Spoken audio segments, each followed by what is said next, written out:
when you watch it live on the website is it is free and it's uncensored, and you can ask the guest and myself questions during the live shows. So it's always great to be here in the live, and you want to join us every week at Friday, 9 p.m. Mountain Time. Sometimes it's a little bit later than 9 p.m., but you know what? That's how it goes here. And really honored to have both of you two as guests. I consider you two friends as well.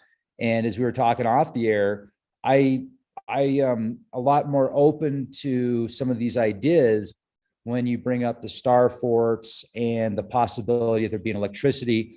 I haven't done much research in Europe and the States. I have done a lot more research in places overseas. And when you see some of these facilities that look like they're built around giant computer chips, and you look at some of these incredible structures that are supposed to be only 2,000 or 3,000 years old, yet they're so intricate and highly detailed, and they do look like some type of antenna system. The star forts, I've wondered, and this is a question I'd like to ask both of you, could the star forts actually have been built during the time of Atlantis?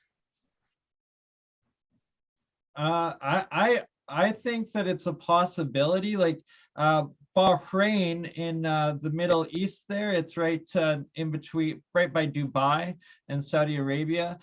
They found one and dug one up in Bahrain, and they dated it to a minimum of 4,000 years old. So it's like that was just the first fire that they found and then carbon dated. So it doesn't even necessarily mean it's the build dated. I don't know. It's a tough question. I think maybe some are new and then many are ancient, probably. Campbell, what's your thoughts on that? Yeah, I mean, definitely they could be. Some, like you said, some are very old, you know, and extremely weathered, and some look, you know, almost pristine. So I was just thinking, I mean, I haven't heard of any that are found under the ocean, but that would be, you know, a good marker too. But we see a lot that go into the ocean and on the edge of the ocean. So it was definitely a grid system, and definitely came from an advanced civilization. So, you know, if we look at Atlantis as, you know, the Earth, then yeah, I think it's a definite possibility that it's tech from there at least started there, and it may have been brought over and, you know, replicated in the post-apocalyptic world, the post-flood world, I guess. Yeah, like it's definitely prior resets, like probably the most recent or couple of resets, as opposed to personally, I believe the Atlantean one was 12,000 years ago, the Younger Dryas event there, at the end of the last ice age, where the oceans raised 400 feet in 4 years or something, they believe. But it's that, like Campbell mentioned last week, catastrophism used to be taught in higher education as the geology. It wasn't the crustal displacement theory, it was catastrophism, and that there was many resets. So we're just starting to put the pictures back together and the maps and trying to add everything up, because so much has been deleted. Awesome. Well, I appreciate that. And I would say not all of them are that old, but it looks like some of them might be much older than they've told us, and possibly back to Atlantis. And if we were in a society that was built around somatics and connecting somehow to the Earth's fields of magnet, like the magnetic field, and able to harness that energy with the somatics and these buildings to specific specifications, you actually could be tapping into energy you could pull from the air also. And I'm wondering if they actually figured out a way to quantum connect with certain star systems and constellations based upon where they built these star forts and how they built them. Could they? You're 100% onto something huge. Definitely. With that, and that it's connecting them. The majority are on these ley lines already, right? So they are built on Earth's natural energy grid. And then back to the Atlantean one, you've triggered my memory. A couple weeks ago, me and Campbell did a stream, and we looked at, is it Nan Padol, I think it's called, the Micronesia. Nan Madol. Yeah, Nan Madol, there we go. And Nan Madol itself is just this tiny little speck of a star fort on the entire island. But when we zoomed out, the entire island is actually a giant pentagon of what looks like a completely reclaimed or artificial island that was like all a Star City Citadel sort of thing that those could well have been Lemurian or Atlantean sort of settlement prior like civilizations. We have to take another look at it after we saw it, right? We got to do a deep dive on it, but it seemed to give the picture that entire area and island and Upart civilization was all star forts. And if that's the case, then that's more evidence to the pre-Younger Dryas research. Yeah. Well, we're looking at the Bahamas as well, and that's sort of the Caribbean sort of area. And every island has star forts on them, like every single one. They've got more than one. And of course, they've got Bimini Road and, the underwater pyramids, all this kind of stuff there. So, it definitely could be, in that instance, it could definitely be remnants of that civilization, pre-flood. We've got Yonaguni under the ocean. There's the Bay of Bengal's got, cities and towns under it. So there was definitely a civilization that's been covered up. And we're going to have a look at some maps later on that'll show that, show the world that looks like it might be the pre-flood world, because we have all these maps. But, the thing is with maps is apart from the fact that they tell us most of them are just recreations from, source maps. But I mean, we don't know when these maps are from, that we see a world in them that is not the world that we're shown today. It's really interesting. So there's definitely, the whole catastrophe thing definitely ties into this a lot, that the world's definitely been altered at some point. Rex, have you heard of the 7,500-year-old Slavic calendar and time system? I have not. So that's another part that Olaf the Sverker, he's another friend YouTube researcher that we get some of our stuff with, and he was the first that showed us on to the Great Wall of Tartaria that is going to be our main subject and presentation tonight.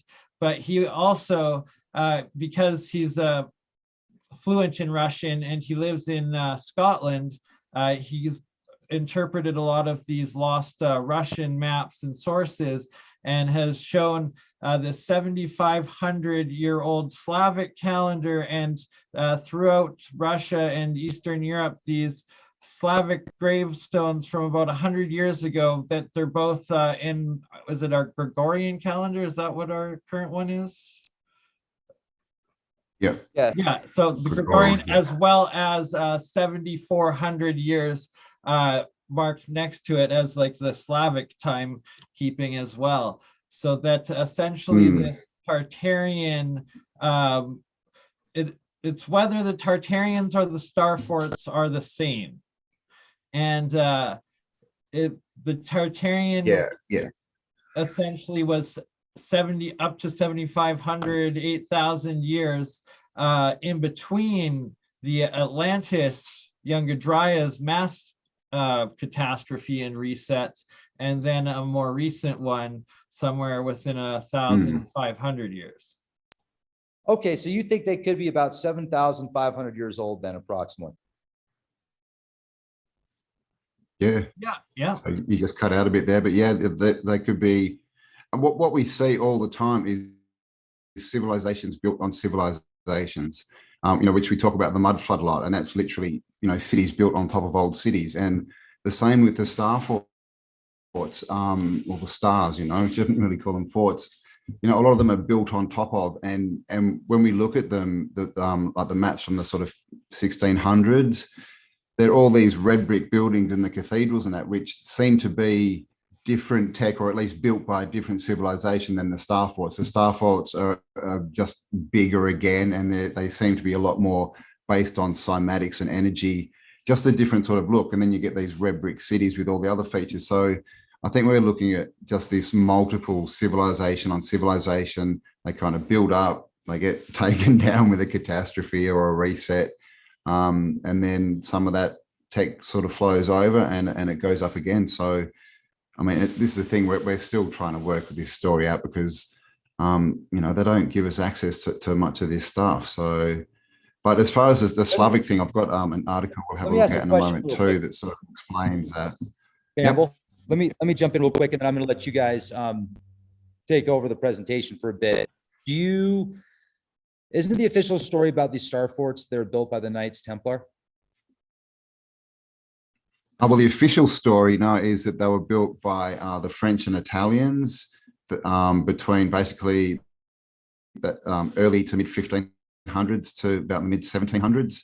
And literally they just say that there was these, I mean, and it may have been, a secret and then society also, or whatever, but they say that there was a group of people that the Dutch, the French, and then Americans and Canadians supposedly also built the ones over. Everyone jumped on board, but right. But if you go to like Wikipedia, everybody built it simultaneously. Just a couple hundred years ago, it was the go-to thing to build everywhere.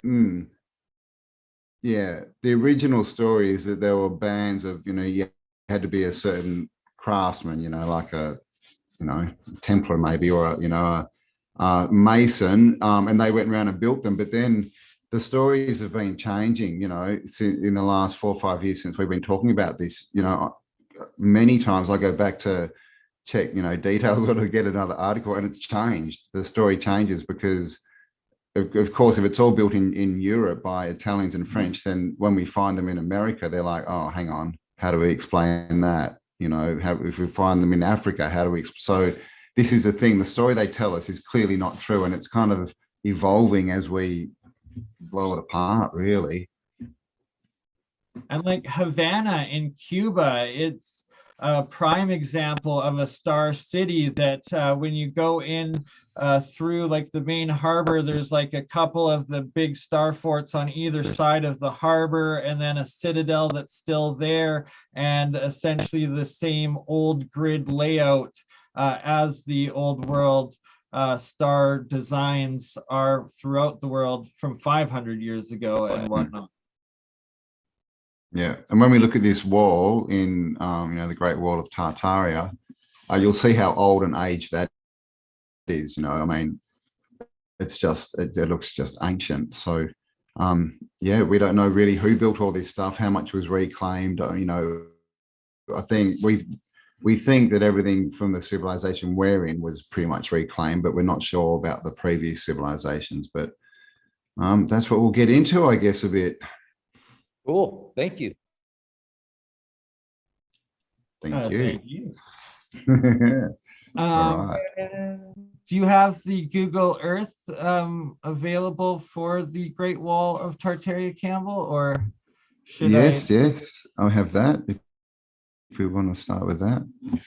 1 minute. Or did you have something actually, else that you wanted to go over first? I should have asked you, good sir. Yeah, I'll just show you this. Where are we? Whoops. Here we are. Okay, give me 1 minute. I'm extremely organized here. Okay, share the screen. So this is just an article I came across. It's actually from July, and it says Russian president, I'm not sure if I can even say that name, but the Vlad inaugurated a new archive where Tartaria maps are made available to the public. And it says this was in 2013. So, we've asked a lot, where have all these maps suddenly come from? Why didn't we know this stuff? And it was clearly vaulted away, but it's been released over the last kind of, almost 10 years.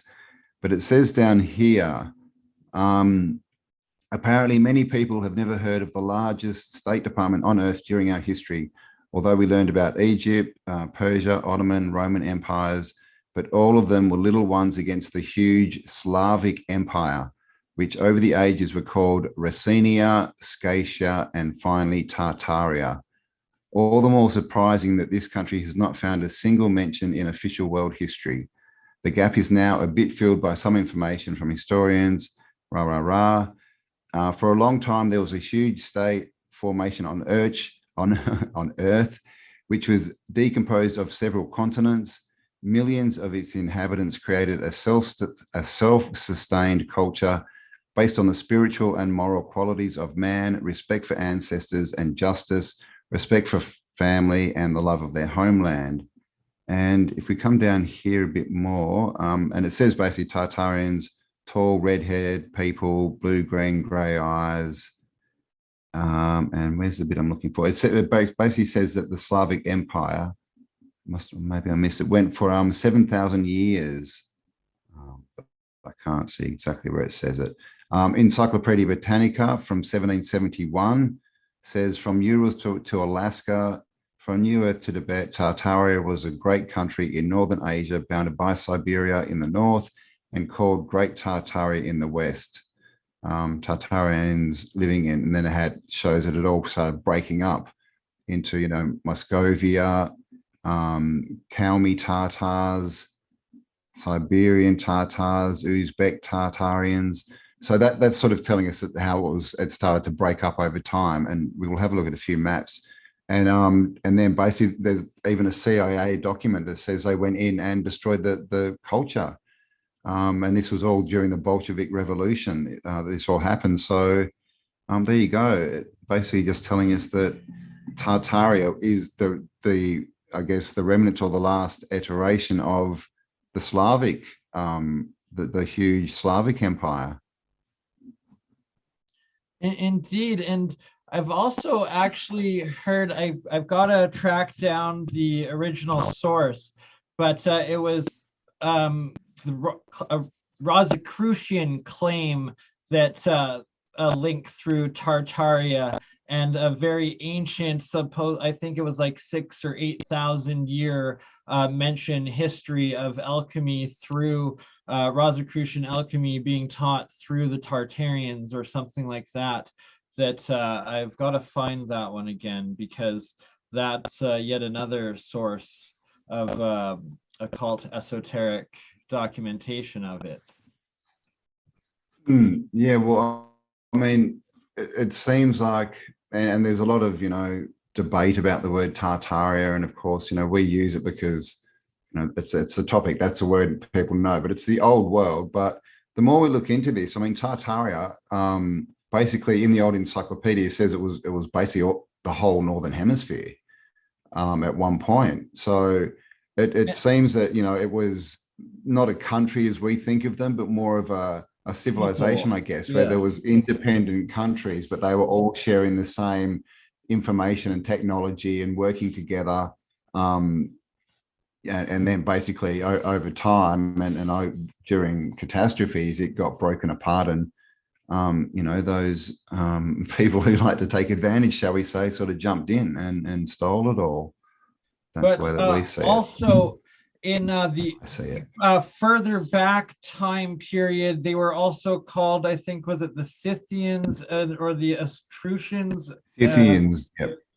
Right, so Scythians for sure, yep. It's the same civilization, that same Slavic civilization and technology and whatnot, or group that later was Tartaria, and then I guess broke apart I would have been right before the World Wars, right? It would have been that would have been the last remnants being wiped out for the new reset of the new world. Pretty much.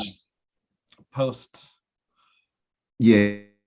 I mean, it started back in the 1800s with all the civil wars and revolutions and stuff, and yeah, I mean, ended with World War II essentially. I mean, who knows what they did during Vietnam, but we know in World War II, they went in and they took out all the bells out of all the cathedrals, and well, not just the cathedrals, but out of all the buildings, with this story that they needed the metal to build cannons, right? Like you build a cannon out of brass, okay. And so they took them all down and melted them. And now they say, because they were made of a special kind of brass, and now they say, oh, we can't recreate that brass anymore. The alloy, right? And it's that they're assembling these antiquitech, these ancient devices, the macro processors, the macro resonators, these macro harvesters of both atmospheric and probably also etheric or galactic energies, and thus why when those cathedrals used to function, and probably the star forts used to function, the power of God or the glory of God, the experience, the energy that you would actually experience and physically interact with while inside those ancient sacred structures and buildings would have had a whole different experience than what it sadly would be today. But even today, lots of people do claim to have these out-of-body, godly, heavenly sort of interactions while within them. Yeah, man. It's all the frequency, good vibrations. All right. So what I'll do is I will share my screen and we'll have a look at the Googles of Earths. So here we are. This is Italy, Eastern Europe. This is the yellow blue country. I don't know if we're allowed to mention the name.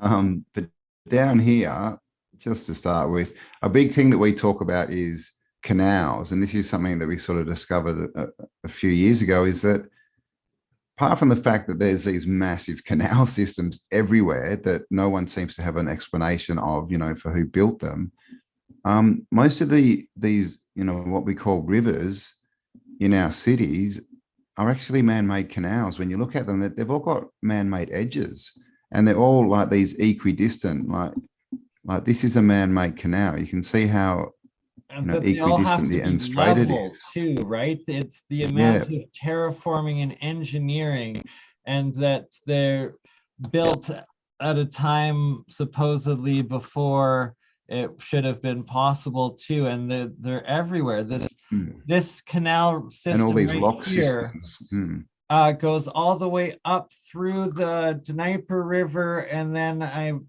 Rostodov, I believe, river in Russia, and then up to Moscow, and then from Moscow all the way through to Kaliningrad in the Baltic Sea, out by Sweden, Finland there, and Estonia. And that it's this canal system, literally from where we are right here in the Black Sea, the Azov Sea at the edge of Ukraine, travels the entire European continent, I guess, connecting the Baltic to the Black Sea. And who built it and when? It just boggles the mind. It's ridiculous. This one, as you can see, like all dead straight, but it just goes on forever. And they enter, oh, come on, Google, they enter lakes often, and different sort of water features, and then they just pop out the other side and keep going. Oh, come on, Google, it's not being nice, but you can see it coming all the way down here, and it just keeps going. And this, when you look at it, this is a massive infrastructure. It's huge, the amount of territory it covers. And they're just going, winding through all this farmland, nothing around them. And as you can see here, they have these lakes, and they'll come in one side down here, and then they just pop out the other side. So this was a fully integrated system, of water. And, we don't know, but we think that the water was something to do with, the power, the electricity or something, or at least, the frequency, obviously water is current, right? But just like electricity, but you see them connected up with the stars. Trade too, right? That they had these full of water highways across the entire world that they had built at a time that they shouldn't have been able to even measure the ground to be stable to do it. Like it's crazy. It is. Now look at this. So this is, can you see the imprint here of this star in the ground? And 100%. clearly We have they've, the imprint of another star for it. so just sitting there, and so this has just been leveled and they've just built a farm on the top of it. But we see this a lot, these foundations showing through, and there's more along this line. So you can see, I mean, imagine how old that is. It's almost not there anymore. And this is along, there's a wall that connects all these, that goes along next to this man-made canal system. So, we're finding all this stuff and it's all connected. Here's another one, right? Like this imprint of this star, and they've just built a farm over it. But that's clearly a star, what they want us to think is a star fort. Just the foundations of it. And if we come back, you can see there's a line of stars here, but we'll get into this wall as well. Yeah, so this is what we dubbed the Great Wall of Tartaria, and that we'll be getting Olaf, the Sverker channel, Olaf, to come on with us to do a full presentation of it, where it begins in the Black Sea, across all of the Ukraine, and then across all of Siberia into the Russian Arctic Ocean. And this is just a segment of it off of the Dnieper River in the middle of Ukraine. And you'll see, I mean, this one, is very, very hard to sort of point out, but you can see sort of a bit of a star point there and down here. And that's been marked because Olaf, he's got a YouTube channel, Olaf the Sverker. He was getting the old maps of this area and overlaying them on Google Earth. And then, the old maps would show where these stars were. And then he would, overlay the map, and he'd find in a lot of circumstances these old stars. Because, I mean, otherwise, imagine just randomly trying to search for this stuff. Because look, here's another one, right? Look at that imprint in the ground. I'll just wait for it to buffer a bit, but you can still see this star. And it looks like there was a bit here they couldn't get rid of. It's still sticking out the ground. But again, they've just put a farm over the top of it. And there's all these other, interesting, circles and bits and pieces in the ground as well. And of course, always, next to waterways and things. And some of them do have like fortress names and histories. But as we go through, and we've discovered, and Olaf has discovered, especially as it gets into Russia on the other side of Ukraine, that there's not even official histories for lots of these forts along this wall. You can see this one was, obviously the foundations were a bit too big and a bit too high, so they've just gone around it. But we can see a bit more on this one. We can see this point below it, which is called a cavalier. Is that correct? I'm pretty sure it's a cavalier. And if they're attached to the fort, they're called bastions. This is all obviously talk about when they're war. But another thing, a lot of these forts, the army and the armed forces, they call them batteries, right? Batteries. And then, of course, all the troops come out and charge. So, we think there's a lot hidden in the language as well, as far as what the function of these things were. But if we come down here, we'll start to see this wall that just appears out of the landscape, and the same features. We get these, we'll call them bastions, these, pointy spear tips. Also petals. The same kind of stuff that we see here. Petal, yeah. Petals is probably better. That's what Olaf is calling them. Petals is much nicer, right? Much and less they're the violent. exact same shape and wall as, for instance, the map that we showed of New York City, the Wall Street, that wall. This is the same identical infrastructure petal bastion wall that is Wall Street, yet it's the other side of the world, and no real official history of what the wall itself was or when it was built. Oh, did we just lose BurnEye? Okay, so I've got my camera off just to try to preserve bandwidth. Oh, you keep cutting out a bit there. Okay, so we're just following this wall.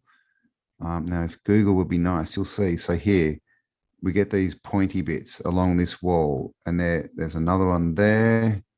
They seem to be pretty equidistant. And like BurnEye was saying, these are the exact same features we see in all the star cities. And we saw in that picture of New York on Wall Street, like the wall that surrounded New York or New Amsterdam at that point was this exact same kind of wall. And we don't even know, why they have these, bastions, these pointy bits, but they're everywhere. They're just equidistant along all these old structures. And this wall, and you can see how old it is, there's literally just remnants of it left. But you can still see it. There's another pointy bit. And there's a big one, which probably means there's a star close by. And it just keeps going, always close to water. And then up here, see, it starts again. There's another pointy bit. So again, like BurnEye was saying, there's no narrative at all as to who built this, and this thing is a massive, massive construction. Still going down here, you can see another pointy bit. Down here. Oh, and look, there we have another star forward, a star just sitting in the middle of nowhere, right? And again, they've had to go around this one rather than covering it up because the base is obviously too big. So you can see that there's a connection between these walls, these stars, and as I've been mentioning, they're always close to water. Now, you can kind of see the remnants of the water here. This place as well has been bombed. It's been carpet bombed. You can see, like, if we go down to places like, it's probably not the best one, but in some areas, it's literally just pitted with holes. But you can see all the markers for this wall. It just keeps going and going. And here's another star, right? Just But no narrative as to who built over. these stars. So it's like we've been saying, this is the same stuff that you can find in the Americas, in Africa, in Europe. It's the same stuff. That's why we keep saying it's built by the same civilization, right? Like there's a bit of the wall there, you can see. It's just, and we sort of spent, I don't know, 3 or 4 hours doing this, but with more time, we're pretty sure that this would map right across, because when I pull out, the same stuff is up here. So no doubt this system goes, and no doubt it just spreads out and goes everywhere, I would think. But up here, we see these same canals and these same, star forts and things up in, what's this? Is this the Baltic Sea? Yeah, this just off of the Baltic. Be the Sea of Tartaria, didn't it? Right behind. Oh, that's the Baltic there, yeah. Yeah, is that either St. Petersburg? Yeah, behind St. Petersburg. But so this canal system through St. Petersburg actually goes through the rivers, connects to Moscow east, and then goes south all the way down to where we were going through the Black Sea and Azov Sea and the Dnieper system there. And right there, that's a prime example of an old star. Exactly, that entire coast. And it's, yeah. And this is an interesting one. I think this is probably partly because of water levels rising. It's this canal. It's right on the coast. And surely some of the canals are newer developments and newer infrastructure, but it's that when there just has to be comparative research of bringing up all of the old maps, sourcing them, and you'll be shocked at how many times there's actually even more canals in the ancient older maps than even do exist today, and you end up finding dried up ones and everything. It's just mind-boggling each time we go in. Yeah. Clearly, some of this is new, and some of they've done some retro work and that, but the old system itself is definitely old world, because it's not complete. It sort of goes along, then you find some covered up bits, and then it just sort of pops out somewhere else. but they obviously, are tying into it, where they can use it. But I mean, so yeah, look, if you look at this area, if Google will let us, I mean, you can sort of see, it just looks like it's been decimated by something. Like the landscapes you see out here, they're just very strange. Not that Google's being very helpful. And there's these just like pitted with holes and stuff. Like down here, you see all these just sort of random kind of holes, and they're just sort of everywhere. So it looks like this whole place was literally bombed out. Look, I mean, look at this landscape. All these, right, and it's it's very similar to strange. like Alaska and the Yukon as well, and then all of the Siberian coast. And they claim that it's from this glacial ice scarring. But when you go into some of these ancient maps that we'll go through at the end here of Tartaria in the northeastern Siberia, where there wasn't supposed to be any former civilization, yet you'll see these castles and these cities all marked on these rivers and stuff. And then when you go through on Google Earth, it just looks like these massively blown out, bombed out former ruins and war zones. It really does. And Google's not, oh, hang on, let's have a look.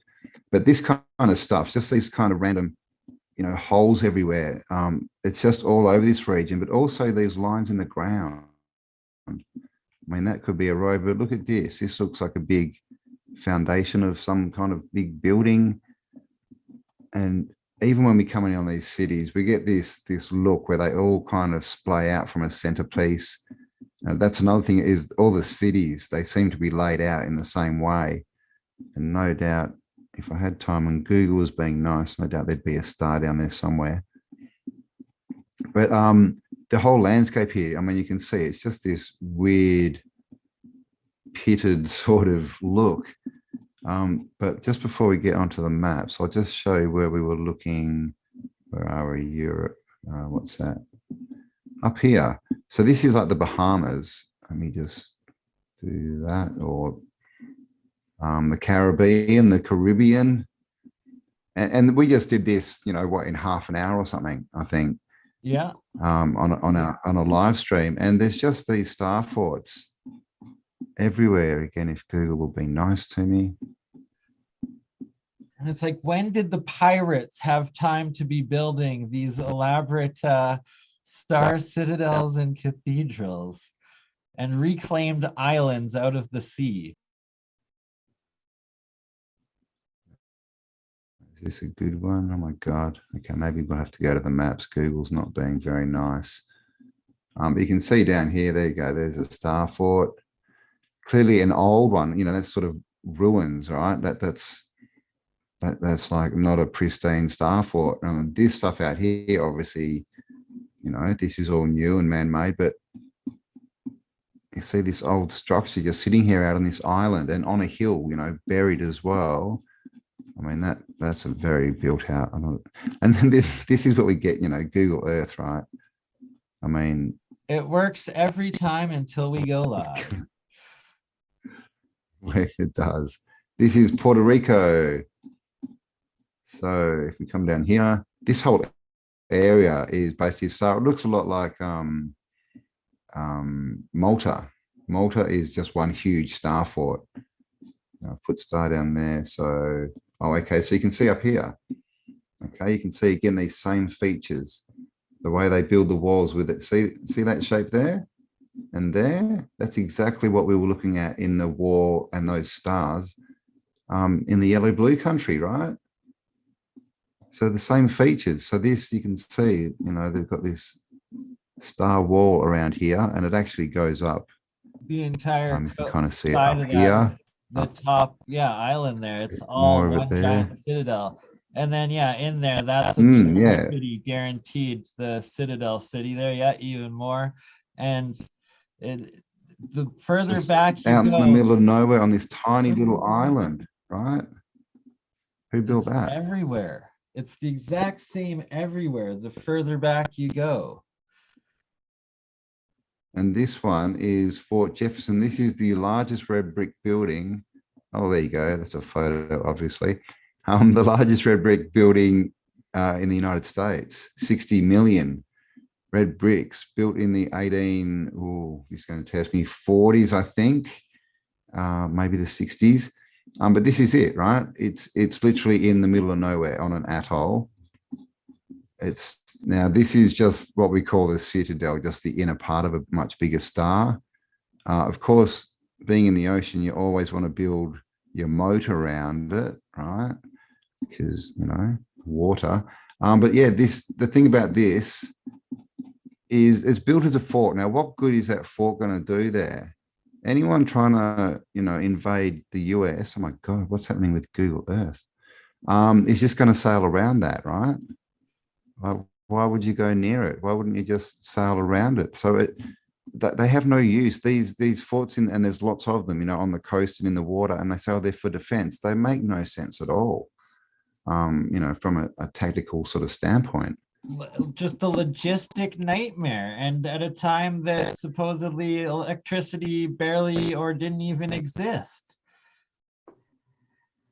And they're even in Australia. Where is this? Oh, this is Melbourne. And you just see remnants of these stars everywhere. Like you can literally, you know, go to any city. I'm not sure how good this one is. And just go down near the water and you'll find remnants of these strange things.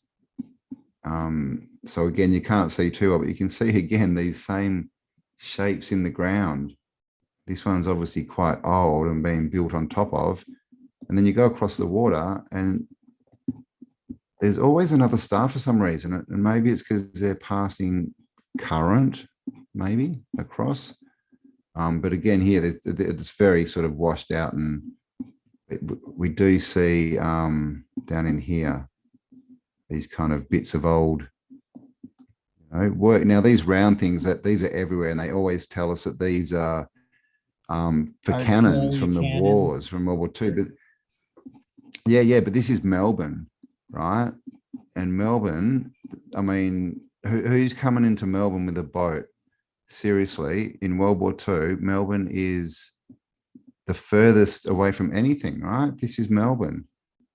Like the world's so far away that you don't, any forts you would need in Australia would be across the top here.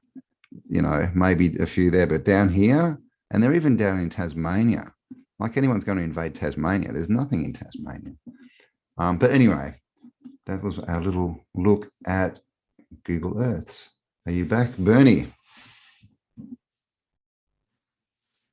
Yes, I am. And right, it just, every time you go on Google Earth and you look, take a look at star forts, you find a whole bunch more that you didn't even know were there the day before. Yeah. And we find these cities and the forts, and then we find these things that, you know, because none of these have names, right? I'm calling satellite stars, and they're sort of, you find them in like perimeters around the cities, sort of out, like, I think there's even like a distance, I think it's about 5 to 7 kilometers, and you find these rings around the city or these perimeters, and no doubt they might go out further and then they probably start to merge into the next city. So it looks like it's this like very big complex system, but, you know, half of it's been destroyed and, you know, built over and all this kind of stuff. So we're just trying to rediscover, research, remember. Right? Being autodidactic, the self-educated on what's actually out there. Indeed. So should we look at some, well, I've got a map up. So let's look at this map. So this map is, if I can find it, here it is. So this map is called what's it called? The Monte Urbano Planisphere from 1587. So this is a real map, and basically it was found well, I don't know, found, right, came to light about 10 years ago, and it was bought by David Rumsey, who, this is a really good site if you want to check out maps, guys, davidrumsey.com. And this is it. It's 10 foot in the actual map is 10 foot in size. And, apart from the fact that there's all this land around there, it's just got, everything's different on this map. Okay. So it is said that this was built from source maps. So is this maybe what, the world looked like, pre-flood maybe? We've all heard of Hyperborea. Well, okay, maybe not all of us. A lot of us may have heard of Hyperborea, which is these four continents. Maps, is it, that also have those four little continent islands around the North Pole? Yep. Always 4 islands, 4 rivers. Always something in the middle, like a magnetic mountain or a tree or something. And another thing is, they always say there's pygmies up here. You can see they're pygmy. So there's all these, similarities, and these 4 continents, that they're actually on a lot of maps. A lot of the old world maps, you'll see them just up in the very top, just little bits of them, but they disappear. We're taught that they never existed now, but you just get things like this, New Zembla. Now that island kind of appears and disappears on maps that we look at. So again, when we look at the maps, it looks like we're looking at a different, time, a different place, maybe. Terra Verde, okay. Greenland, right? Or actually, no, this is I think that, because there's actually 2 Greenlands, or that look like Greenland. So that, I'm not sure which one that is, but that might be Greenland. But look at the size of that compared to what we see Greenland as today. Then we've got Iceland. Now look at this, Iceland, green, no ice, covered in cities. All these red things, these are cities. As you can see, most of them are named. Stella, Lucci, Oros. Okay, and then we have Icaria, that the same thing. It appears on some maps. And Frisland, this appears and disappears as well all the time on old maps. Hitlandia, and then we get into Scotia, Islandia, the UK. But basically, when we look at these maps, it seems that we're looking at, a different world. So is this the pre-flood world that we're looking at? It's pretty interesting. And if you come out on the outside, it actually shows you all the kings. I'll go to one that we can read maybe. Actually, we can't read it because it's all in Spanish, but it tells you all the kings at that, who were ruling the countries and the kingdoms at that time. And of course, a couple of mermen playing in the waters. And, of course, this is, a round map with a lot more, land, right, on the outside. And we see this on a lot of maps as well, that, the south especially, there seems to be a lot more land down there, which is something we won't get into on this talk. Is Africa? So is this Africa? Yeah, it is. Yep. Yeah. So it looks like there's still so this is the rivers, Sahara. and the Sahara is not there. It's a green throughout, it looks like. Yep. And cities and so this is this whole area, actually. I mean, and also look at the shape of it. It's, it's much more drawn, stretched out, right? But it's all green. Like now, the Sahara is literally the whole, sort of top all across here. As you can see, like BurnEye said, we've got waterways and we've got lakes. Again, looking kind of canal-like, how they all kind of run into lakes, isn't it? We've got our hot band across here, but we've got alligators. Oh, hang on, that's a dragon. And cities everywhere. Look at them all. And it's showing you there's forests and trees up here all over the Sahara. But and again, they tell us, 10,000 years or something, the Sahara has been a desert. So, this whole time thing, we don't know when the source maps that this was, based on were drawn. So we don't really know what the time frame is. But we see stuff like this, right? Dragons all through, and we see this through all the old maps. And then, of course, on all the you know, seals and symbols and flags. What do they have but dragons and things? Got camels, crocodile, looking upwards for some reason. And then if we get to, gosh, it's hard to, I think I can turn this somehow. Is that how I turn it? Oh gosh, what did I do? I missed it. Let's go back. That's not how I turn it. Oh well. This is North to south. oh Canada. It's actually called Canada Province. Look at that. And if we come in here, you'll see. Is that where the Great Lakes are? I don't even know. Yeah. But you'll see there's no Great Lakes. I need to change the perspective, don't I? Or no, maybe could be one of them. Rotate. Although it How looks do I like rotate? the top right. Okay, here we go. Okay, I think I'm allowed to rotate here. How do I rotate? There, this one. Oh, all right. Where are we? Africa. That's the wrong way. Don't. No, you're straight to the left. There, America. So yeah, where are the Great Lakes? I mean, aren't they here? Is this them?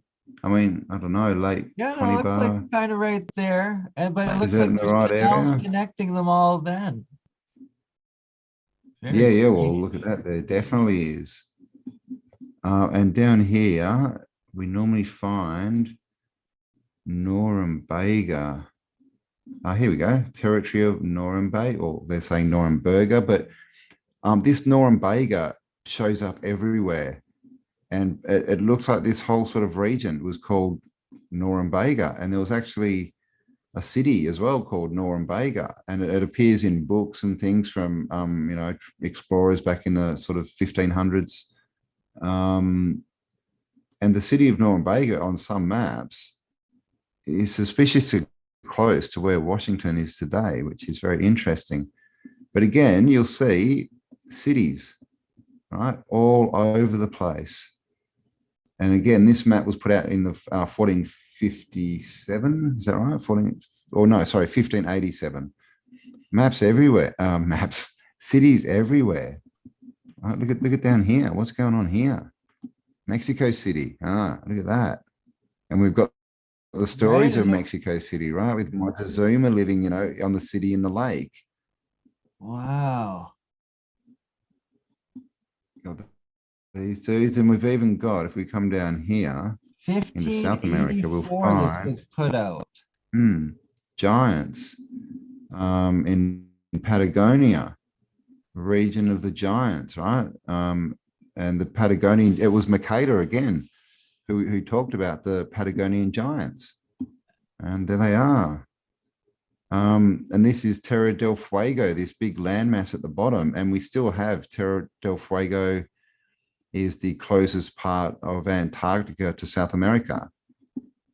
Wow. You know, we get these. So who's this? This is Portugal, one of the kings. I think Montezuma's around here in one of them. I think that's him there.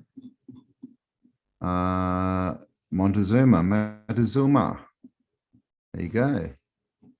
So whoever drew this, or wherever they came from, they knew all the different kings, you know, who was looking after all the different empires and regions and things. So there was clearly a lot more communication than we're told was actually, you know, possible. And of course, we just have all these galleons and things and giant lobsters, but it's just, you know, a very interesting map, right?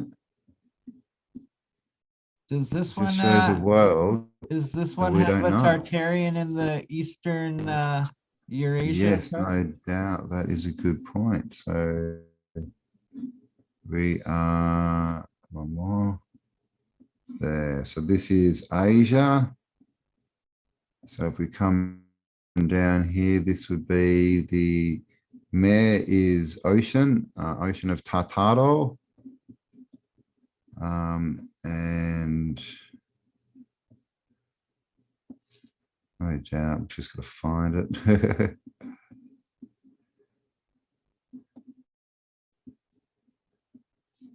You're gonna have to help me, BurnE.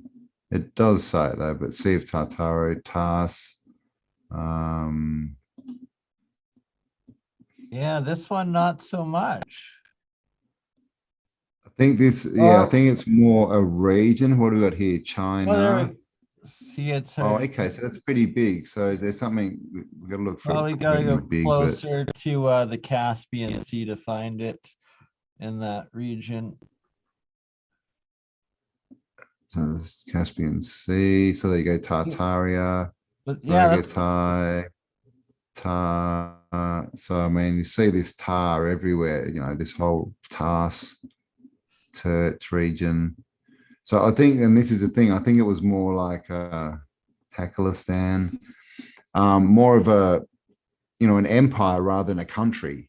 So they were all sort of, it was a Tartarian empire, but in that you had things like China and these different regions and things, you know, set it because it was, you know, set up differently to the way we see the world. It wasn't all about power and all this kind of stuff and beating your neighbor. It was more about how do we help each other, I think, and integrate properly, which you would need when you got dragons running around, right? And these, oh God, look at this dude. He's a bit scary. Desertod de Lop. right. So you can see, you know, and this is sort of the Tartarian region. So this is where we were looking at. And you can see all these, you know, massive water systems, canals. Who knows if they're man-made rivers, but they And all the look little suspiciously cities, like they're towns, made to cover a lot of area, castles. don't they? Yeah. And exactly, it's just castles all through here and forests. Now it looks a bit different there. I mean, it's all farming land obviously now, but that was definitely all green and lush, and it looks like it got carpet bombed at some point. So there you Right, so go. it's like when December. this would have been like essentially the source map, or even if it was reprinted after the catastrophe, it would have been made from an original that was pre-cataclysm. And then it begs the question, like if Africa was the Sahara was still green and lush, and so was throughout Siberia essentially, and most of the world there, and extra land masses, what civilization, what time period was that map actually made from, and did those people live in? Oh, you just popped out, BurnE. Are you back? Yes. Oh, what's happening with, why is it not showing my pictures? Hang on a sec. In what? Import. Okay, let's see. You're gonna work. Okay, let's see. Okay, all right. I think I'm set. So share.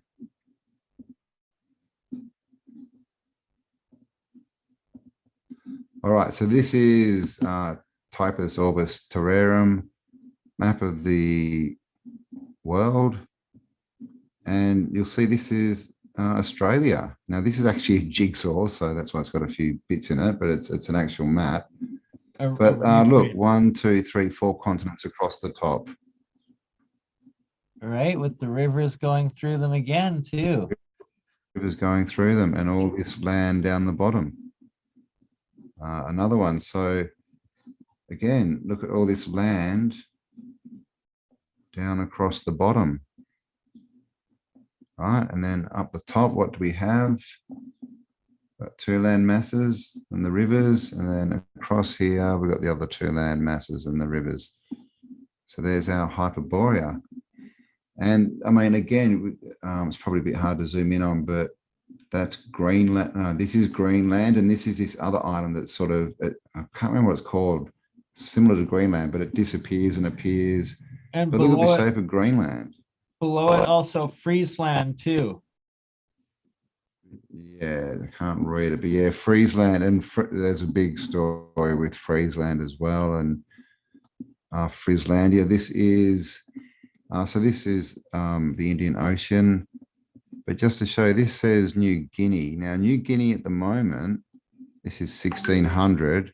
Whoops. New Guinea at the moment is just a tiny little island off the top of Australia. And look at the size of this. And in these old maps, it actually says, it actually calls the landmass where Australia kind of is, it calls it New Guinea. So it's very strange. Again, look at all this land across the bottom. And look at this one, shows mountain ranges and animals and things across here. Terra Incognito, right? Wow. South America's connected up to it. And up the top, is it gonna, does it have on this one? I don't think it does.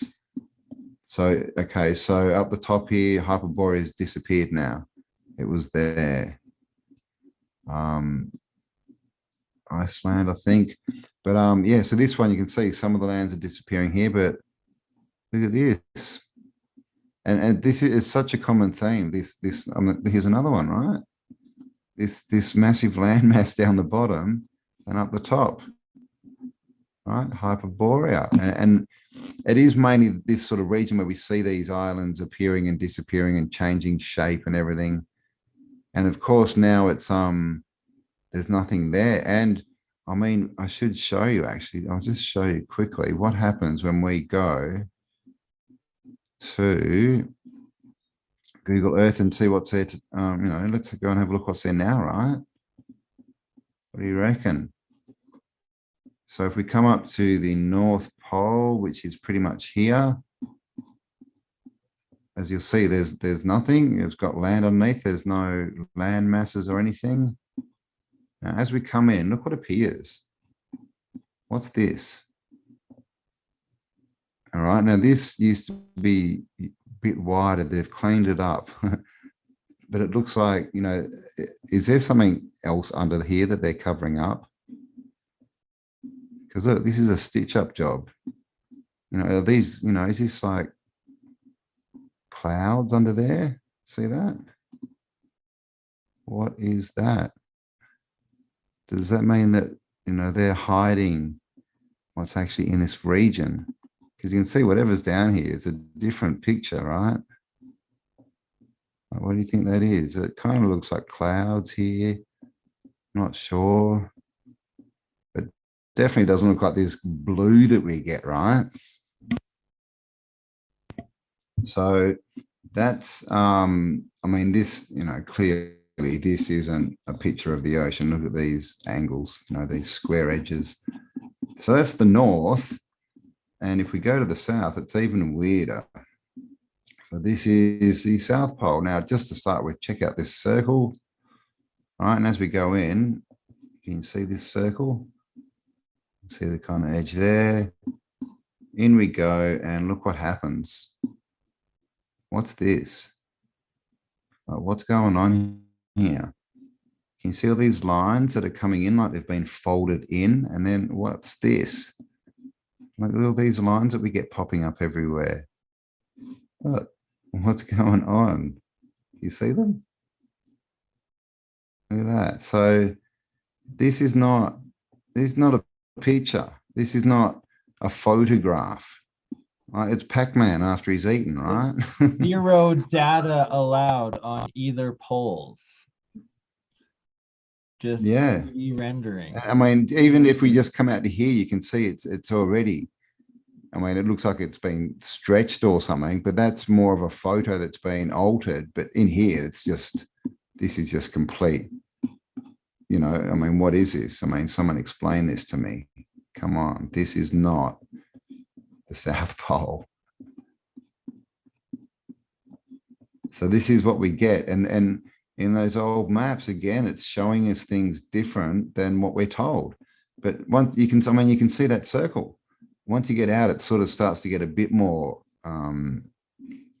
looks a bit more like it's real. But this inside this circle, it just looks like it's just, I don't know, it's just a mess of colors, right? And so that's what we get. And as you'll see down here, this is bottom of South America, closest part to Antarctica. And this is Terra del Fuego, sort of this area, I believe. So that's what we get. And when we look at the maps, you know, from a while ago, they kind of say the same thing. You know, we get these, oops, look at this, Terra Australis, this massive landmass. So we don't know what's going on. This is a thing. I mean, look what's happened. This is the other side of the world on that map. I mean, look what's happened in the last couple of years. See all this land down here? And again, and the interesting thing, right, they always call it, what is it? Terra Incognito Australis, which means the hidden land of Australia. But they always named it. So they knew it was there. They went looking for it. But they're always like, oh, no, and even the word hidden, right, means they know it's there, but they haven't found it again yet. So it's very interesting, you know, the way that they use their words. But yeah, here again, look at all this land down here. And up the door, what's happening up the top here? I'm not sure. It's not, again, it's not, this isn't the biggest picture, unfortunately. But this also shows different cities around the world. I have to get a bigger version of this. I'm not sure what the year is. I think it's the 1600s.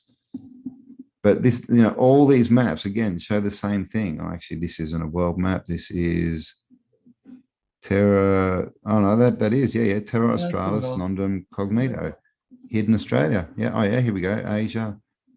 So again, at the top, right? Let's count 1, 2, And 3, look, 4 Shalaga, continents. Shalaga, right at the a city called Shalaga in North America, where the Great Lakes should be, on the far top left, right under the guy. Oh, here. Yeah, Shalaga, right? Doesn't sound anything like And Chicago. Florida, still. Florida's always in the maps, and up here, oh, what's it called? What's the other state? It's like a girl's name. I'll remember in a minute. It's there a lot as well. So it's like that, you know, it's like that when they found this, it was already called Florida, because in all the old maps, it's always Florida. And then you get Norumbega, and then you get the other one that I can't remember. Is Norumbega in here? Oh, there, Norumbega. So you always get these recurring names. But of course, we're told Norumbega never existed, and it was just this, that, you know, it's like one of these, you know, fantasy kind of cities, you know, how they have all these stories of these, you know, these cities that, you know, futuristic and fantastic, but they don't exist. It's just that, you know, 20 different people talk about them from different perspectives. But this is the thing, we get this, and then we come across to Asia, and of course, Tartaria. So this is the thing, you know, all these old maps seem to sync up with each other, but they don't sync up to what we're told today. And this is, yeah, South America. Look at the shape of South America. Brazil is another one that's always there. Yeah. Brazil or Brasilia. What's that? Oh, now it's really bugging me. I can't remember that state. And the US is another one, of course, massive land at the bottom and continents up the top. So there's just so many examples of this. Again, 2, 3, 4. It's just everywhere, right? So this is how people saw the world. Oh, sorry, Bernie, you go. Yeah, the 4 islands up top, where the North Pole on the last one there, it also had it. But yeah, this is all of these maps are from pre-cataclysm sources, pre-reset. Yeah, right there, you can see the 4 different continent islands for the North Pole, and then once again down south, the Antarctica and Australia were essentially one giant landmass. Yeah, all of them. And look at this. They're actually calling one of the Hyperborean continents New Zealand in this map. Interesting. We've got Tartaria, but yeah, down here. And the ley lines. And the thing about them too, they have all these ley lines mapped on this one. This is a fascinating map. Wow. A lot of the old maps have these, the ley lines. I think they stopped doing them in around the 1600s. But yeah, this is a thing. They used to all have these grid, you know, these ley line grids all over the place. You know, which is interesting, right? You know, we've talked about how boats may have been used differently and dragged anchors rather than using them as somewhere, you know, a place to sort of anchor themselves. They may have dragged them in the water and had aerials on the top of their masts and actually been creating energy to drive through the water by doing that. Now, if they were doing that, it would make sense that there were all these ley lines all over the oceans, right? Because that's what they'd be using, because that'd be where the most energy would be. Very good point. And yeah, so they could have like a balloon or a kite going up into the clouds to get the atmospheric charge, and then the anchor dragging below into that saltwater saline essentially giant sea battery, and you would get quite the electrical differential between those two to be able to power something. If you could figure that out, there's a good chance they did. Indeed. So we've seen all of those. How do I stop this? Oh, like that. There we go. All right. So did you have anything else you wanted to look at? I think I've got lots of maps. If we want to look at more maps. Here's some. Okay, let's look at some more. Tartaria. I mean, this is the thing. There's just so many of these maps now, and there seems to be more. They just seem to just keep coming out, you know. It's really weird. Tartaria, as you can see, Tartaria, that's a bit of a small one. And again, we just see, you know, the fashion, the clothing, all these similarities, you know, these tents are everywhere. There's just so many similarities on all, you know, again, look, here's the clothing. It's the same kind of stuff. This shows, so all this in this map, all of this yellow region is Tartaria, I believe. There's a name, yeah, it is, it's Tartaria. And so it encompassed Middle East, India, China, Russia, the whole area. And then as we get, you know, closer to our time, it starts to shrink. You can see in this one, it's only that big, you know, it's lost China and India and all these other regions. Back to here, you can see Tartaria. And again, it's this massive, basically all of Asia. You know, maybe it used to be called Tartasia, who knows? Tartaria, again, with the tents. And again, with these cities, look at the amount of cities down here. You know, look at them all. And again, all on these waterways, right? All of them, all built around the water. And just, you know, just looking at the way this is mapped out, I mean, you know, we don't know, but they could all be man-made canals, because look how it's all kind of interconnected, and, you know, this is what they do. And even Japan, right? Cities in Japan looking a bit different to what it looks like today. Right? Like completely way more land in this time. Even Alaska and stuff. Well, what's that? What are we looking at? Tartaria. So that'd be, is that Alaska, is it? Does that say Orleans or Orions? Yeah, I mean, look how close it is. Look how big it is.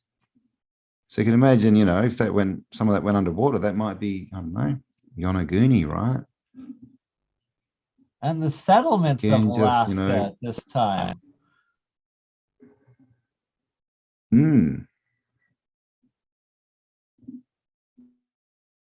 Of course, the same kind of clothes. I don't know why this guy's dressed in a onesie.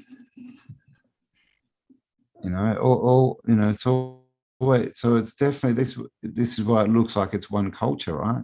Same fashion, the same map making on all these maps. These cities are drawn the same. They're always red. They've always got these little spires and circles, and some of them are different. So no doubt it sort of is telling you how big the city is, or maybe what it's for, or what tech's in it. This one here, so you can see again, independent Tartary, right? Tartary, China, like Chinese Tartary above China. So this is where it was, you know, starting to split, because we saw that map where it actually had all this bottom bit. Now they're all independent, and it's just this top bit. And as we, you know, get closer and closer to our time, it gets smaller and smaller until now. Apparently, it never existed. It's just a region, right? There you go. Look at this one, Grand Tartary. So it was a massive empire. It wasn't just this region. It wasn't just a little bit.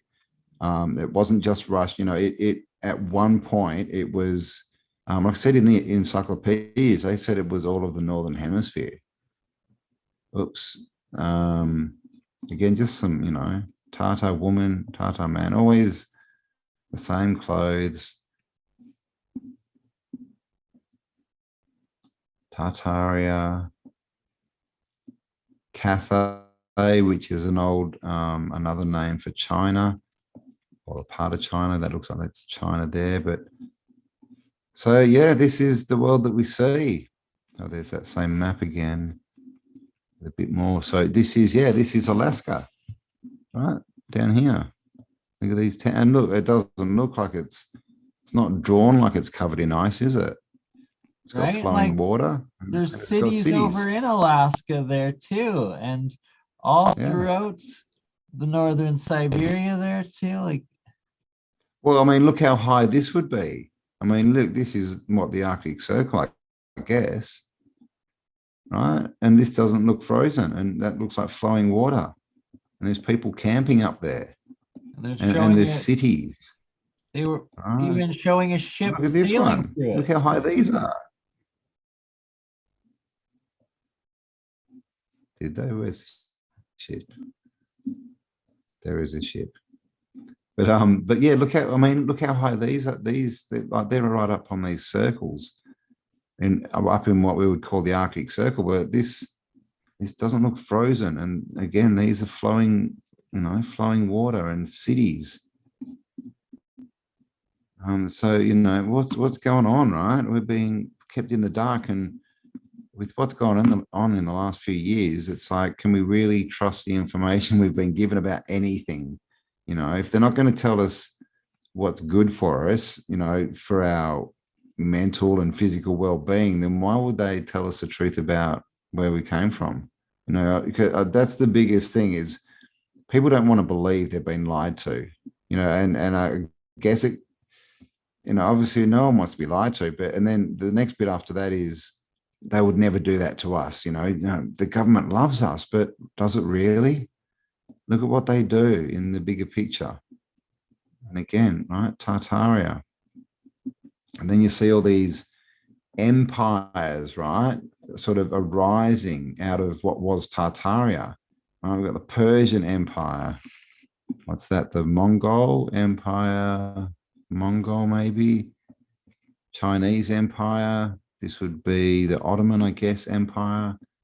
And so it's being split up, right? So they can break the power up. Oh, again, we've got the land down here. So this is, you know, why we study this, because it's so interesting that it's clear, you know, what we're told about history is just, it's just not true. It's just a story, just his story, not our story. Yeah, I think that's it for the maps. Of course, I lost most of my maps. I had 45 gig, which I'm still trying to get back, which I will, but I don't have at the moment. That was pretty awesome. Again, you know, if you're looking for, yeah, they're pretty cool. And that was, and this is a thing that was in, you know, that was me probably, you know, 10 minutes grabbing some bits and pieces. So if you want to look into this, the info is out there now. It is getting a bit harder to find on search engines, but go to Pinterest, go to Telegram. There's Tartary channels in there that have that's probably the best place to find pictures, is places like Telegram. Just find the Tartary groups and go and have a look. Blow your mind.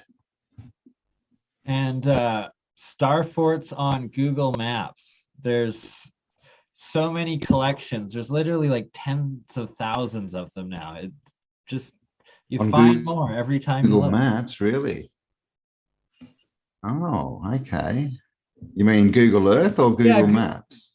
I think that, sorry, I think it's on Google Maps that someone's created it. Wow, okay. Okay, I'll have to check that Don't out. quote me on that. Don't quote me on that. Could be wrong. But that's the thing, yeah. If you just start looking, start at a city, you'll start, you'll find remnants of a star or a wall, and then you just, yeah, keep searching, mark them all in, and you'll start to see that there's this grid network that's been built on top of, basically. That's what's happened. It's been half buried and half destroyed, and we've just come along and built over the top of it. But and ignored it when it was clearly far superior to what we've got today. We used their foundations and then covered it with a facade. A facade, the old face ad, right? They add a new face, and this is what they do all the time, right? Because they're actors, right? They just put on a front, like literally they put on a front for us on their Tell Live Vision, where they have their cast and they do a broadcast and from Hollywood with their little Holly wands. But it's just a front, right? Just like they'd put on the buildings. It's just a front. So what have I got here? I'm just checking out the if there's any questions in the live chat. All right. Another thing we get, which we haven't really touched on, is time. And the calendars and the dates. We know they're always flipping calendars around, right? From Julian to Gregorian. We talked about the Slavic calendar being, in the year 7,000. We know that Judaism is in the year 5,000 somewhere. All these different dates, and we're told we're in the year 2022. But are we? And what does that even mean? Right? How can we be in the year 2022 if someone else is in the year 5,000 and something, and someone else is in the year 7,000, right?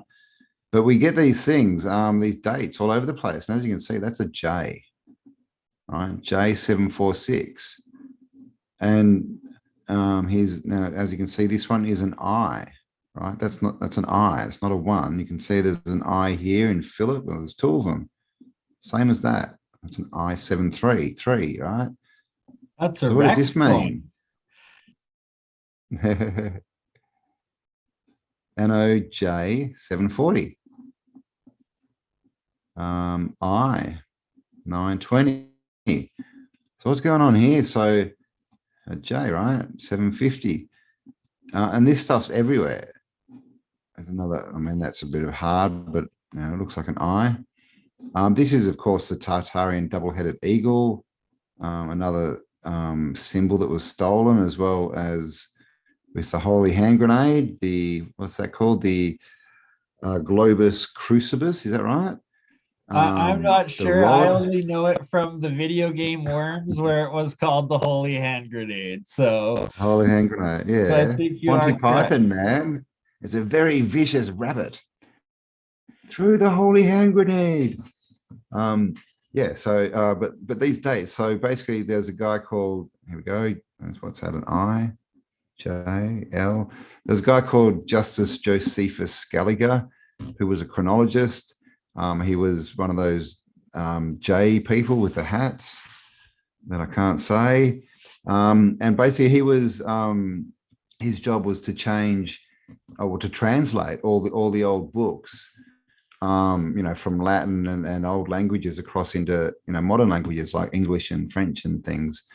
And the story is that when he was doing it, these dates, right, they had J's and I's in front. Now the J stood for Jesus, and the I stood for Iusa, is that how I say, which is another name for Jesus, I believe. And so basically what this is saying is in the year of our Lord 633. All right, so it's the year 633. And when they were doing all the translations, they basically changed these J's and I's And every now and again, there's an X, which was for Christos. And they changed them into ones. Okay, now when they did that, they added 1,000 years to the calendar.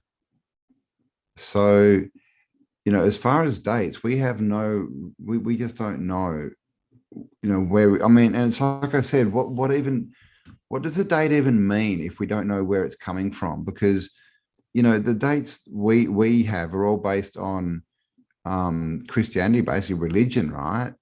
And the creation of the world was worked out by a monk who, I don't know, was reading literature, and he worked out that the world was created on a Sunday afternoon at like 2 o'clock or something. I can't remember exactly, but he was that specific.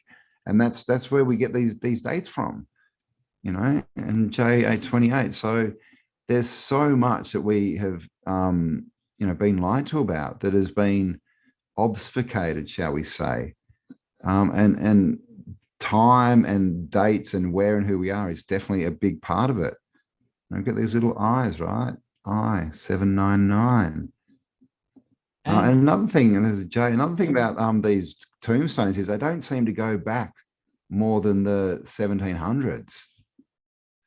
Another thing I was going to point out too is the Tropic of Capricorn, and like on the maps, the two tropics, right? That for where the stars and the constellation should be on the horizon, it's like, isn't it a couple thousand or 3,000 years off of what should actually be going on? Yeah. So yeah. So at the moment on our maps, we have the Tropic of Cancer and the Tropic of Capricorn, and they are named that because you know, everyone's probably heard of the precession of the equinox. And so there's like the 4 cardinal points is an X in the sky. So we're now going into the age of Aquarius, which means the tropics would be, and I'm not an astrologer, so I think it's Taurus and something, but basically not Capricorn and Cancer. So every time we go through an age, you know, we've just come out of the age of Pisces, the tropics should change as well. But Capricorn and Cancer are from the age, actually maybe they're from the age of Taurus, but there's from 3 ages ago. So we should not even be using them because they don't exist in this timeline, or at least in the timeline we've been given. Maybe they exist in the, you know, in the true year. We don't know, but basically, yeah, the tropics are from 3 ages, like literally from 6,000-7,000 years ago. The tropics that we still use. So they should be changing every 2,540 years. Yeah, 2,400. Yeah, it's 72 years is 1 minute on it, right? So 70. Yeah. 72 years is one minute movement on the clock, the precession. I think about 2,400. Or maybe, so sorry, it's, I messed that up. 25,004. I messed up the math. 2,540 year cycles. I think it's, what is it, 25,000? Gosh, all these numbers, 25,960. Is that the full cycle? No, it doesn't sound right actually, but yeah. So all these maps are wrong. So does that mean that we're looking at maps from 6,000 years ago, 7,000 years ago, which interestingly enough falls around that date that a lot of people say that the Great Flood occurred. You know, in biblical times, right? They say the Earth is 6. Yeah. In the Bible, they say that'd be about 6,000 years ago. So is that where these maps are coming from? So we don't know, but they're still producing maps today with those tropics on them, which don't make any sense at all. Don't know how well we explained that. And is it, are they doing that to essentially cover up when the source maps were from, and to like cover up that they're a lot older than what they actually are, and that's why they just kept going with calling it the Tropic of Cancer and Capricorn? even though they Exactly, no longer... yeah. And it's just more so that we don't know where we are, right? It's just more confusion. So they kind of say these things and they say we're in this age and they say this and this is the tropics, and we just take it for granted without really understanding what it even means.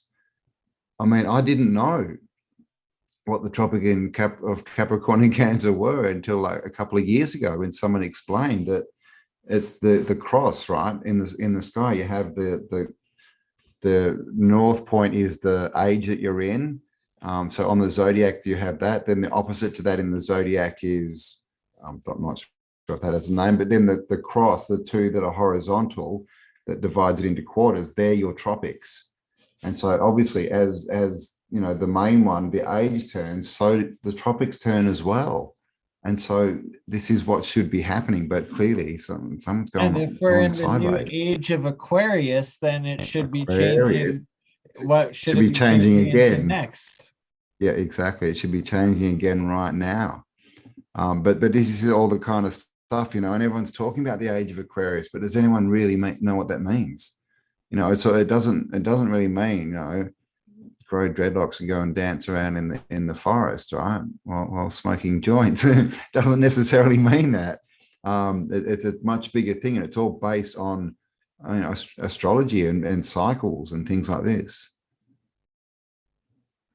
Right, like the grand cycle, and why so many ancient civilizations paid so much attention to it, and building measuring the megalithic structures that have lasted throughout all of time, that still measure these the grand celestial calendar to this day.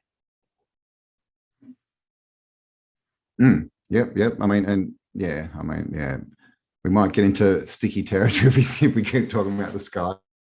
So obviously we know everyone has different beliefs on the realm and where we are, but I mean, this is the thing. I mean, what we're trying to say is, if you put, you know, the tropics together on all the maps, you put the dates that I just showed you on all those different buildings and tombstones together, they're also in books. You know, all the modern maps and things that we get with all the different land, you know, we're clearly, they're hiding something from us. What we see, and this is why we research this topic, is what we see when we look is not what they tell us, right? They tell us a completely different story. You start digging just a bit and you're like, what? None of this makes sense. It just doesn't. So ultimately, you know, they've done a good job, because we're in a place now where we don't know where we are.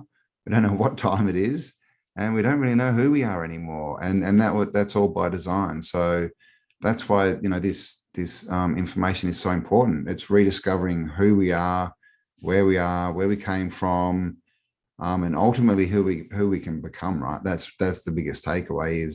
Is you know, the story is we weren't, you know, slugs who turned into frogs, who turned into, you know, retarded chimpanzees and became men. And then sort of, you know, lived in the mud and, you know, all this, and suddenly, you know, we've just sort of climbed up from the swamp a few hundred years ago, and we're the epitome of all of mankind. Well, maybe no.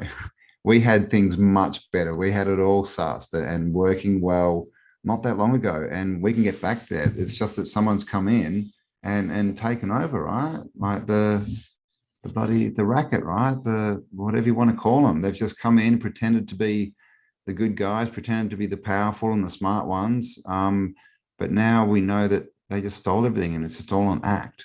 And we unfortunately fell for it. And it's why they're trying to have this great reset yet again right now, because everybody's waking up. So they want to try to erase it all over again. Which happens all the time. As soon as people start waking up and catching on to what's going on, they have a reset. And these resets can be natural. You know, I believe that they definitely happen on natural cycles, to different, you know, degrees. And that doesn't mean that they're all, you know, earth-wide floods or anything. We actually have specific ones that just hit certain regions. But a lot of them are just made, right? They're made like what we've just seen, locking people away, changing, you know, when everyone was locked away, by the way, they were changing laws, they were knocking buildings over, rebuilding stuff, you know, introducing, of course, cameras and all this stuff everywhere. because they expected us to come out into a different world, and that's what they do. And they, obviously all the book burnings, you know, the censorship that we see now, that's a book burning. That's just a book burning, but done on the internet. That's all a book burning is getting rid of the info they don't want you to read. It's exactly what they've done on all of social media. So this is the thing, like this is a reset, but this is, and there may or may not be, you know, a physical one coming up, but what we've been through is just, this is, you know, a psychological reset that they've put on us, because yeah, like Burn said, they know that we're onto them and they want to keep their power. So they're trying to take all the knowledge away again, which is why we've got to keep sharing this stuff out there. So please give us a like, share, subscribe, all that stuff. Indeed. AutoDidactic on YouTube. And I don't even know Campbell what your is channel's called. AutoDidactic 1, AutoDidactic 2, and Spiral Up on YouTube. 3 channels. Okay. And I am 3 channels all BurnEye. still up, and you're on your 3rd channel, but you're only Right? have 1 up. I don't know how Give me my channel. I don't know how I got through it. All right, Mr. Rex. Glad I'm still Been up. 2 hours here. You coming back? Good Oh my soon? God, I has that think been you're 2 hours? Yeah, we've already Holy been going for 2 dooly. hours. Time flies, man. Jeez, when you're having Right? fun. Ripping Exactly. apart the Can always narrative. go for more maps. Always more maps. So yeah, and like I said, davidrumsey.com is, oh, okay. So this is just a Google search, right? Just They're duck, everywhere. go. Pinterest is also good. DuckDuckGo. And like I said, you know, I mean, definitely 10 years, if I can speak, definitely 10 years ago, you wouldn't have got this kind of a result. There weren't this many maps out there, but it looks like, you know, Vlad the Putin has been releasing them, releasing all this information, and that's where it's come from. And now it doesn't take long. And another thing that I've just discovered is TikTok. Would you believe? TikTok, you go into TikTok and you hashtag, you know, Tartaria and Old World and that, there's actually a lot of good stuff there. And if you do that and like that, those channels and that, you know, for a day or two, you'll find that you actually get a good feed. You won't get any people twerking and doing ridiculous stuff. You just, and there's actually a lot of good, interesting stuff on there. I could not believe it. I've actually got one I'm going to show on my next live of this guy who's on a mountain and he's showing these rocks, and he just rips part of it off, and it's literally, it's a tree branch, but it's like meters across, and you can see all the tree rings in there, and it just looks like he's pulling bits of wood off this rock. So you have to stay tuned for that one, AutoDidactic channel. But that was pretty amazing. And I've seen some amazing mud flood, you know, like cars that have like literally gone through the road, and underneath them there's all these windows and doors and stuff, like, you know, a level down. There you have it. We got Rex back. Oh, he's back, the Rex man. That was great, man. I'll tell you, the next time we do this, we'll figure out the bandwidth issues. I think that's causing there's a little bit of an audio kind of scratch if you go back and listen to it. Okay. But I'm going to get him. This is great Modulator. information, and we're getting the glitches worked out here. And I really appreciate you spending a couple of hours and many years of research with us here at LeakProject. And I hope you both have a beautiful night. Thank you, sir. And Thank you very much, Rex. Thank you very much. Oh, We had a nice crowd in the, or a nice audience on the website. And I know we'll have an even larger crowd on our YouTube channel, and be the change you want to see, everybody. Thank you. Respect. Thank you. Awesome. Thanks for having us. Stay awesome, people.